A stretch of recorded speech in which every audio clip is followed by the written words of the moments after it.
Bem-vindos à nossa exploração de hoje. Vamos mergulhar em como alguns princípios vindos do universo do coaching podem, assim, dar um novo olhar para a vida familiar, sabe? Exato, com foco especial na comunicação entre pais e filhos e também como a gente pode estimular o aprendizado das crianças de um jeito diferente. Isso, e para nossa conversa, a gente está se baseando em trechos dos capítulos 9 e 10 do livro Desperte o Gênio Emocional do Seu Filho, da Suelen Bevilacqua. É um material bem rico, né? Traz um olhar interessante sobre como fortalecer essas relações e apoiar o desenvolvimento infantil, assim, de uma forma mais consciente e mais conectada.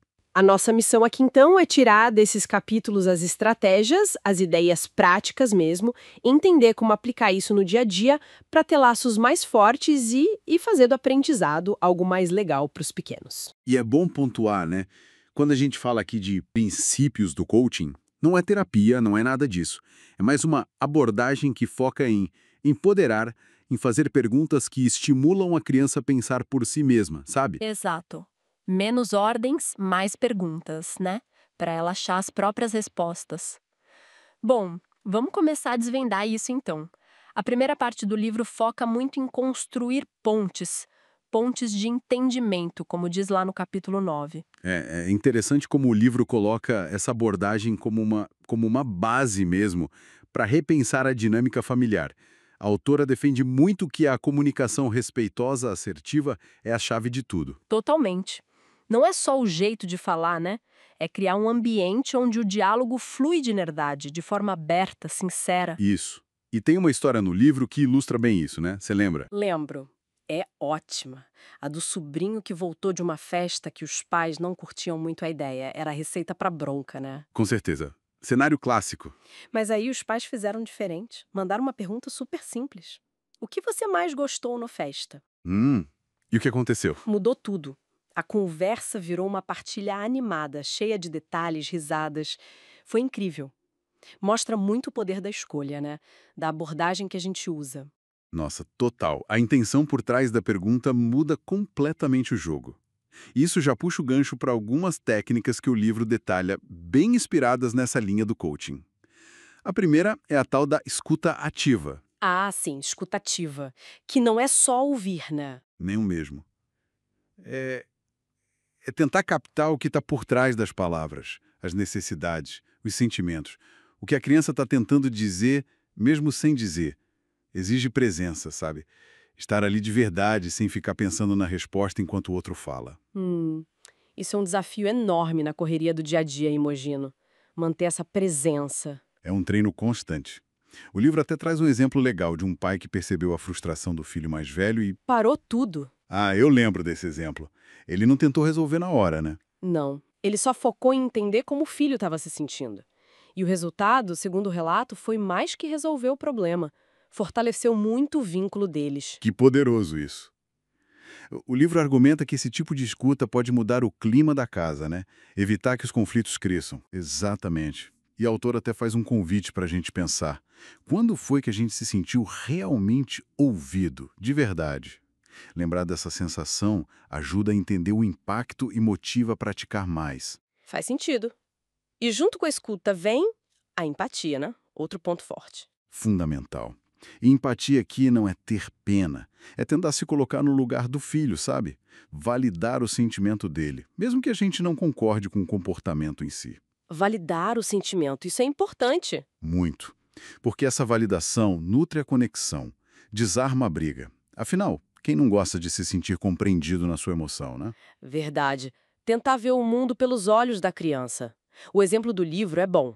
A mãe com o filho chateado com um amigo. Sim, em vez de julgar ou dar conselho, ela perguntou algo como: como você acha que seu amigo se sentiu? O que será que ele pensou? E isso abriu espaço para o menino pensar e falar mais, né? Exato. E aí a gente chega na terceira técnica-chave: as perguntas abertas e poderosas.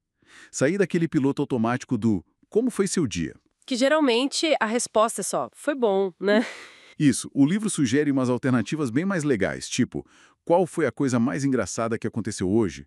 Ou se a criança está preocupada, o que deixou pensando mais hoje? Nossa, são perguntas que realmente convidam para a conversa, né? Mostram que a gente está interessado no mundo interno da criança. E que a opinião dela importa. Teve um caso no livro de uma mãe que começou a fazer perguntas assim, sobre amigos, desafios, na hora do jantar. Ah, sim, e ela começou a perceber coisas que antes passavam batido, né? Exatamente, porque as respostas curtas não revelam muito. É um efeito que vai se acumulando, sabe? A escuta, a empatia, as perguntas, tudo isso junto constrói o que o livro chama de ambiente seguro. Um lugar onde a criança sente que pode ser ela mesma, sem medo de julgamento, Isso. sem medo de errar, de mostrar vulnerabilidade, de ser ridicularizada. Um espaço seguro psicologicamente. E como que a gente cria isso na prática? O livro dá uma dica legal do feedback positivo na rotina, né? Dá sim. Tipo, ter um momentinho talvez no jantar, para cada um falar algo que admira no outro, ou algo legal que o outro fez na semana. Usando perguntas tipo: o que você mais gosta em mim? Ou o que eu fiz bem essa semana? Isso. O relato lá é que uma família que fez isso sentiu a casa ficar mais leve, mais unida. Parece simples, né? Mas o impacto é grande. Com certeza. E essa segurança toda, essa valorização, abre a porta para outra ideia muito bacana do livro. Ver pais e filhos como parceiros. Ah, isso é transformador. Sair daquela hierarquia super rígida e ir para uma dinâmica de colaboração mesmo. Resolver as coisas juntos. Muda tudo. Os exemplos são bem pé no chão. Tipo, organizar os brinquedos. Em vez de mandar arrumar, perguntar. Como a gente pode pensar juntos num jeito de organizar que funcione para você e deixe o quarto legal? Isso. Envolve a criança, dá responsabilidade, faz ela sentir que a opinião dela conta ali na casa. Total. Tem outro exemplo, da mãe ajudando a filha no cartaz da escola. Lembro, em vez de fazer pela filha, ela perguntou: que ideias você tem para esse cartaz? O que você acha importante mostrar? E aí o trabalho ficou com a cara da filha, né? E a conexão delas aumentou. A menina se sentiu segura para tentar, para criar. Exato. E essa parceria pode ser em coisas pequenas. Tipo, perguntar opinião sobre o jantar, quando dá, né? São gestos que falam: sua voz importa aqui. E isso gera respeito mútuo, né? O livro até fala que os pais aprendem muito com os filhos também. Celebrar o processo deles, a coragem de tentar, a superação de um medo. Uhum. Em vez de só focar no resultado ou ficar corrigindo o tempo todo. É uma troca mesmo. Uma parceria. Faz total sentido. Bom, então essa primeira parte mostrou como a escuta, a empatia, as perguntas certas, um ambiente seguro e essa visão de parceria podem, assim, revolucionar a comunicação em casa. Agora, como que isso tudo se aplica para turbinar o aprendizado das crianças, que é o foco do capítulo 10? Aí a gente entra na segunda parte da nossa conversa, né? Olhando para esse capítulo que fala de ir além da sala de aula, a grande sacada é desafiar a ideia de que educação só acontece na escola. É verdade. O dia a dia tá cheio de oportunidades de aprender, né? As brincadeiras, os imprevistos. Totalmente. O livro cita até o exemplo de quando algo quebra em casa ou um plano muda de última hora, a gente tem que achar uma solução ali, na hora. Isso é pura aprendizagem prática. E o ponto do capítulo é como usar essas mesmas estratégias, tipo coaching, para deixar essas experiências do dia a dia ainda mais ricas, né? Exatamente. Pensa num passeio no parque. Para criança é só diversão, mas se a gente olhar bem, é um laboratório. É mesmo. Surgem perguntas sobre as plantas, os bichos, biologia pura, sobre o balanço, física, até sobre a história do lugar. A curiosidade deles é um motor incrível, né? E aí, qual o nosso papel como pais ou cuidadores nessa hora, segundo essa abordagem? De facilitador? Isso, facilitador da descoberta. Em vez de dar resposta de bandeja, a folha muda de cor por causa da clorofila.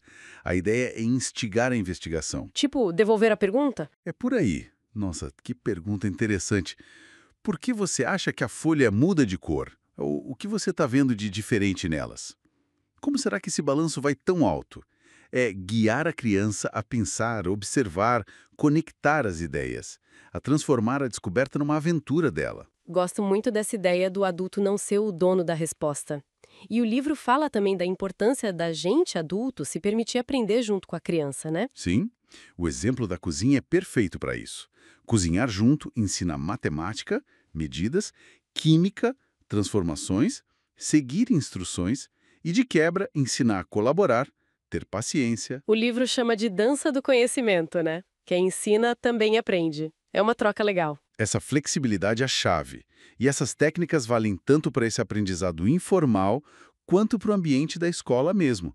Um professor pode usar isso para adaptar a aula aos interesses de cada um. Ah, tipo perceber que um grupo curte mais lógica, outro curte mais história. Exato. E aí personalizar a forma de apresentar o conteúdo, usar perguntas e desafios que engajem cada perfil. Teve até um caso no livro, Da turma de matemática desmotivada. essa mesma. O professor, em vez de insistir no mesmo formato, lançou um desafio em grupo, incentivando jeitos diferentes de resolver. Perguntou coisas como: e se a gente tentasse de um jeito totalmente maluco? Ou que outras ferramentas a gente pode usar? E a aula ficou mais viva, né? Todo mundo explorando junto. Transformou a dinâmica. E essa lógica vale para os pais em casa, com a lição de casa. A proposta é mudar o foco, não ser só o fiscal que cobra nota. Mas sentar junto, explorar o tema. E isso, fazer uma mini sessão de coaching ali. O que você achou mais legal nisso? Qual parte foi mais difícil? Como você explicaria isso para outra pessoa? O foco é ajudar a desenvolver o raciocínio, a autonomia, não só ter a resposta certa. Pequenos rituais na escola também ajudam, né? Tipo, começar a aula compartilhando algo novo que alguém aprendeu. Super ajuda. Estimula a pensar sobre o próprio aprendizado, sabe? A tal da metacognição. E fortalece a turma, a comunicação. E sempre com aquele olhar para personalizar, né? Entender se a criança é mais visual, mais auditiva. Sempre. Oferecer recursos variados. O coaching na educação busca criar um ambiente onde a criança se sinta segura para testar, perguntar, errar. O erro vira parte do processo, não um problema. Isso é libertador. E aí o livro entra em estratégias mais concretas para deixar o estudo mais legal, né? Fala de pensamento crítico. Como seria isso? Em vez de só decorar data e nome, é desafiar a criança a ir além. Tipo em história. Imagina como era viver naquela época. Defende um ponto de vista diferente sobre o que aconteceu. Compara versões diferentes do mesmo fato. Isso exige análise, avaliação, pensamento crítico na veia. Legal. E a resolução criativa de problemas? É conectar a teoria com a mão na massa. Usar geometria para construir uma ponte de palito que aguente peso. Usar matemática para planejar uma festa. Dar vida à teoria com projetos, desafios práticos. A sensação de eu consegui fazer deve ser muito boa, né? É poderosa. E aí entra a individualização de novo, reconhecer os estilos de cada um e oferecer opções. Livros, vídeos, jogos, atividades. Um ambiente flexível que se adapte à criança. E não o contrário. Exato. E tudo isso amarra com a ideia de definir metas de aprendizado juntos. Metas que desafiem, mas que sejam possíveis para não frustrar. Um plano de estudos feito a 4 mãos, talvez? Isso. Com etapas pequenas, revisões, pausas. E, muito importante, celebrar as pequenas conquistas no caminho. Esse senso de progresso é vital. E o plano tem que ser vivo, flexível, né? Ajustável. Isso. Reforça demais o papel dos pais como parceiros também no aprendizado, né? Não só na comunicação. Totalmente. Talvez o mais importante seja manter aquele espaço seguro para a criança trazer dúvida, dificuldade, frustração, sem medo. O foco muda da nota para o processo. O esforço, a persistência. Celebrar as pequenas vitórias. Crucial. Aquele clique quando um conceito difícil encaixa, a primeira frase lida sozinha, a coragem de perguntar na aula. Valorizar o esforço, sabe? Independentemente do resultado final. E o livro fala muito de normalizar o erro, né? Por que isso é tão importante? Para construir resiliência. Quando a gente, adulto, compartilha nossos próprios erros, nossas dificuldades e como a gente aprendeu com eles, a gente mostra que errar faz parte. Tira um peso das costas da criança, né? Enorme. Encoraja a arriscar mais, a tentar. A mensagem é: tá tudo bem errar, é assim que a gente aprende. E sobre criar uma rotina que ajude nisso. É legal ter rotinas de aprendizado, mais flexíveis. Momentos para leitura, para atividades criativas, para conversar sobre o que a criança está curtindo aprender. Talvez um dia do fato curioso. Que legal essa ideia. Integra o aprendizado na vida. E, fundamental, observar a singularidade da criança. Como ela aprende melhor. Silêncio, música, sozinha, com gente perto. A escuta ativa dos pais aqui é ouro para criar as condições ideais para aquela criança. Fica muito claro, então, que não é uma tarefa só da criança, né? É uma jornada em conjunto. Os pais como aliados, mentores, incentivadores. Exato. Cultivando a curiosidade, a resiliência, celebrando o esforço e a descoberta. Perfeito. É uma parceria contínua que se constrói todo dia e que pode mudar não só as notas, mas como a criança vai encarar o conhecimento para a vida toda. Exatamente. Nossa, que conversa rica. Bom, para a gente ir fechando, depois de tudo isso que a gente explorou sobre comunicação, aprendizado, usando essa lente do coaching, desde a escutativa, empatia, perguntas abertas, criar segurança e parceria na família, até levar isso para o aprendizado, estimular curiosidade, pensamento crítico, adaptar, definir metas juntos, celebrar o processo. Qual seria, assim, um pensamento final para quem nos ouviu? Uma provocação, talvez. Boa pergunta. Que tal pensar assim? Qual seria a menor mudança possível que daria para experimentar essa semana em casa? Menor mudança? Tipo, Tipo, trocar uma ordem por uma pergunta aberta. Ou parar 1 minuto a mais para realmente ouvir o que a criança está dizendo. Uma coisinha pequena. entendi. Uma pequena experiência que, quem sabe, possa ser o comecinho de uma nova dinâmica ou de um pouquinho mais de entusiasmo pelo conhecimento. Fica aí a reflexão. Excelente convite. Uma pequena mudança pode fazer uma grande diferença. Fica a reflexão, então. Muito obrigada pela companhia nessa nossa exploração das ideias da Suelen Bevilacqua. Valeu! Esperamos que tenha sido útil e inspirador. Até a próxima!